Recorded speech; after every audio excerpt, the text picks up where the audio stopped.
도쿄올림픽이 끝난 직후 기다렸다는 듯이 일본 열도의 자연재해가 끊임없이 발생해 일본 정부가 비상상황에 돌입하며 긴장감이 고조되고 있습니다. 최근 일본 전역에서는 수차례 지진이 나타나면서 노후화된 국도와 고속도로에 균열이 생겼고, 또한 지진의 충격에 견디지 못한 전신주들이 무너져 대규모 정전 사태까지 발생되며 이로 인해 10년 전 동일본 대지진 때의 악몽이 되살아나고 있습니다. 그런데 일본의 대표 지역인 도쿄도에서 규모 4.6 이상의 천발 지진까지 관측되자 일본 기상대조차 이례적인 상황에 패닉에 빠진 모습을 보이고 있던 것입니다. 상황이 더욱 심각한 것은 이제는 기상대의 조사에도 관측이 힘든 여진까지 발생하며 여진에 견디지 못한 지반층들에서 엄청난 피해가 속출하고 있는 상황입니다.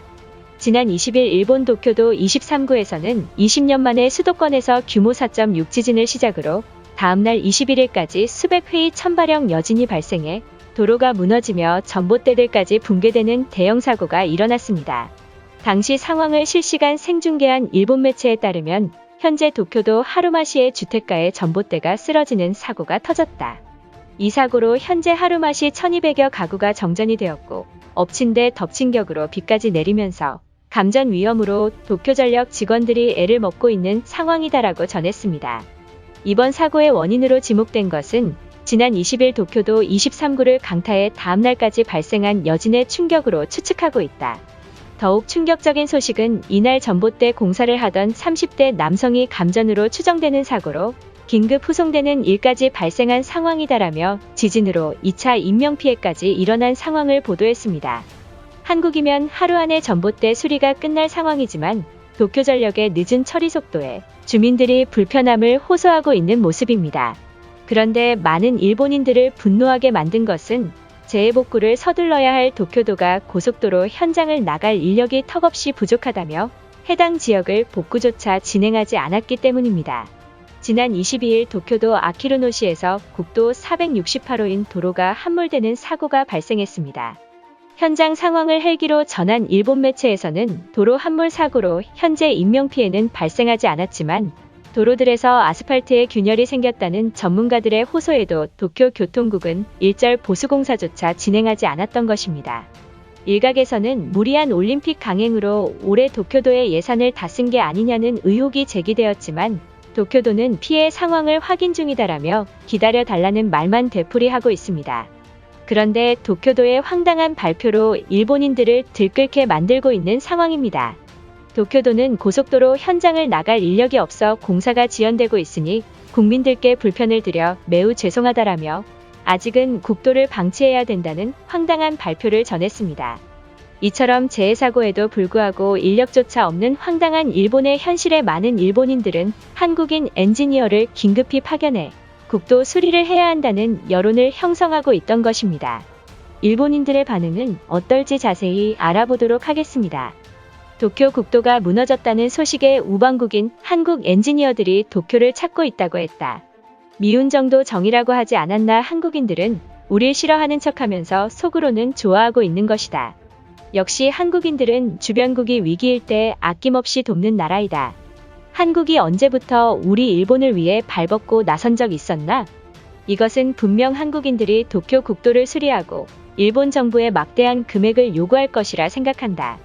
과거에서부터 지금까지 우린 한국을 위해 진심으로 대했지만 한국인들은 오로지 돈 목적인 걸 잊었나? 일본 엔지니어가 전 세계 가장 정밀한 시공기술을 가지고 있는데 한국 엔지니어에게 맡긴다는 소리가 말이나 되는 것인가? 특히 코로나 사태로 많은 도쿄 주민들이 일자리가 없어 허덕인다고 들었다. 도쿄도는 생각이 있다면 한국인 대신 우리 일본인을 써야 한다. 많은 20대, 30대 젊은 남성들이 도로공사를 기피하는 직업이라고 한다. 결국 일본 시공기술자가 없으니 맡기기도 싫은 한국인들에게 돌아가는 것이다. 솔직히 우리와 적대국인 한국의 외주를 맡기는 것보단 중국 엔지니어를 파견하는 게 맞지 않은가? 이것은 분명 일본인으로 속인 한국 네티즌들이 글을 써서 선동하고 있는 것이다. 최근 일본이 휘청했다곤 하지만 한국과 비교당하는 게 말이나 되는가? 내 생각이 맞다면 한국인들이 일본에 돈을 벌기 위해 일본 커뮤니티에 거짓말을 하고 있는 것이 틀림없다. 최근 지진들이 한국으로 간다는 소식에 기뻐했는데 갑자기 도쿄의 지진을 강타했다는 소식에 납득할 수 없다. 이러한 지진이 자연적으로 일어났다고 생각하는 것인가?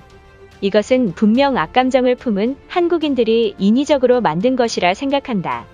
현재 전신주 감전사가 가장 많은 나라는 중국과 한국도 아닌 우리 일본이라고 보도했다. 과거 일본 엔지니어는 전 세계에서 찾을 정도로 고급 인력이었지만 지금은 사건 사고가 가장 많은 곳이다. 결국 우리가 후진국이라 생각했던 한국이 추월하고 있는 것이다. 도쿄도에 거주하는 주민들에 따르면 도쿄 전력의 미숙한 처리로 아직도 정전에 시달리고 있다고 한다. 이 같은 상황에 놓이면서 주변국 전기 기술자라도 데리고 와야 한다며 호소하고 있는 상황이다. 과거 일본이 자랑하던 기술은 어디 가고 이젠 한국과 비교해야 되는가? 솔직히 한국이 자연재해에 그동안 피해를 입지 않은 것에는 우리 일본이 가장 큰 공헌을 했잖아. 한국인들도 겉으론 인정하지 않겠지만 속으론 우리 일본의 고마움을 가지고 있을 것이다. 한국이 최소한의 양심이 있다면 지진 피해를 입은 주민들을 위해 도와야 한다. 도쿄도에 한국인 엔지니어를 파견하는 것보다 도쿄 주민을 위해 한국 정부가 아프간 난민들처럼 일본인들을 수용해줬으면 한다. 한국을 싫어하는 일본인들마저 재해가 없는 한국 땅으로 살고 싶다는 반응을 하고 있다. 이에 한국은 우방국 일본을 위해 협조했으면 한다. 한국인들이 정말 괘씸한 것은 그 나라가 못 살고 가난할 때 우리 일본인들이 남한까지 가서 물질적인 지원을 아낌없이 해줬다. 그런데 일본이 위험에 빠지니 한국은 우방국이라는 표현도 하지 않고 우릴 손절하고 있는 상황이다. 한국이 양심이 있다면 일본에 갚는 게 맞잖아. 일본 정부가 한국 경찰청장의 독도 방문을 이유로 한미일 외교차관 공동 기자회견을 갖는 것이 부적절하다고 밝히자 갑자기 한국인들은 일본에 도와야 한다며 일본을 대하는 태도가 달라졌다. 역시나 그 나라 사람들은 강경한 대응을 해야 정신 차리는 인간들이다. 한국 기업들이 생각이 있다면 이번 도쿄 지진 사태를 이용해 일본에 진출하는 꿈을 가져야 한다. 한국 기업이 도쿄 고속도로에 무상 지원을 약속한다면 저절로 홍보까지 되는 상황이 발생한다. 일본에 와서 수리를 해주고 한국 기업 이미지까지 좋아지는 일석이조 아닌가. 한국 기업의 도움을 받아야 한다는 망언은 하지 말고 우린 기시다 총리를 믿어야 한다. 그동안 일본이 높은 민도와 함께 엄청난 경제 성장을 이룬 것은 독자적인 발달이 있어 가능한 것이다. 우리 일본은 한국에게 도움을 받아선 안 되며 그 나라에 도움을 줘서도 안 된다. 여진도 모자라 이제는 고속도로까지 파괴되며 교통에 차질이 생기고 있다. 과거 일본의 영광은 어디 가고 매번 발생하는 재해로 일본인들이 공포에 떨고 있는 상황이다. 이것으로 하루 해외 이슈는 끝인데요. 이제 댓글로 여러분들의 생각을 알려주세요. 여러분들의 생각을 알고 싶습니다.